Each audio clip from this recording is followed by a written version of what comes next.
বিসমিল্লাহির রহমানির রহিম। আসসালামু আলাইকুম। কেমন আছো বন্ধুরা? আল্লাহর রহমতে আমি খুবই ভালো আছি। আর বেশি তাহলে কথা বাড়াবো না, চলে যাচ্ছে একদম আমার রান্নাঘরে। এরপর ফার্স্টে আমি পেঁয়াজ, মরিচ, ধনেপাতা আর টমেটো কেটে নিয়েছি। আর এর মাঝখানে আমি আরেকটা ভাজি করে নিব, এই কারণে ওই ভাজিটাও মাঝখানে ভিডিও করে ফেলেছি। এরপর আলু বেগুনগুলো সুন্দরভাবে আমি কেটে নিয়েছি। এরপর এই মাছটার নাম কি আসলে আমার ভুলে গিয়েছি আমি নামটা কি। এরপর আমি রান্নাটা স্টার্ট করে দিয়েছি। চলো তাহলে। আর বলেছিলাম যে ভাজিটা করব, সেটা একটু দেখানো হলো।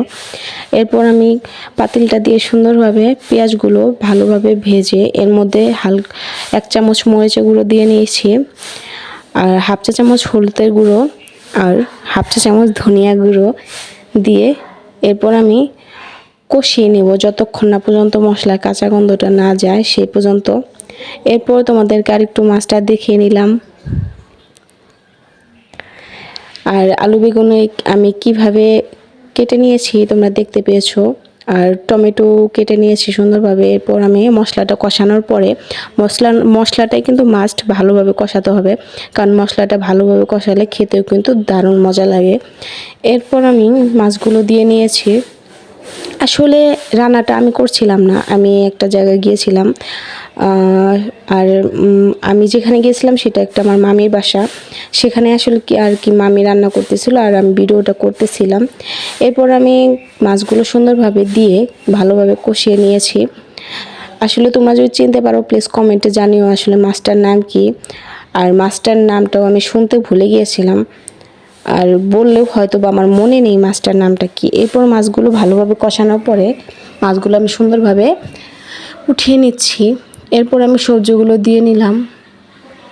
সবজিগুলো দিয়ে ভালোভাবে কষাতে হবে, যেরকম আমি মশলাটাও ভালোভাবে কষিয়ে নিয়েছি। আর তেল ছাড়া পর্যন্ত মশলাটা ভালোভাবে কষাতে হবে, যতক্ষণ না পর্যন্ত তেলটা ভালোভাবে বের হয় সেই পর্যন্ত মশলাটা ভালোভাবে কষাতে হবে। এরপর আমার সবজিগুলো তো ভালোভাবে কষানো হয়ে গেছে। এর মাঝখানে আমি টমেটো দিয়ে নিয়েছি। যাই হোক, আমি তো আর রান্না করছি না, মামি দিয়ে নিয়েছে। এরপর আসলে বলতে অভ্যাস হয়ে গিয়েছে। এরপর মাছ আর ধনেপাতাটা দেখানো হচ্ছিল, এগুলো আমি লাস্টে দিয়ে নিব। এরপর আমি পানি দিয়ে নিয়েছি, যতটুকু পরিমাণ পানি প্রয়োজন হয় এতটুকু পরিমাণ পানি দিয়ে নিয়েছি। আর তোমাদের সাথে কথা বলতে আমার রান্নাটাও প্রায় শেষ।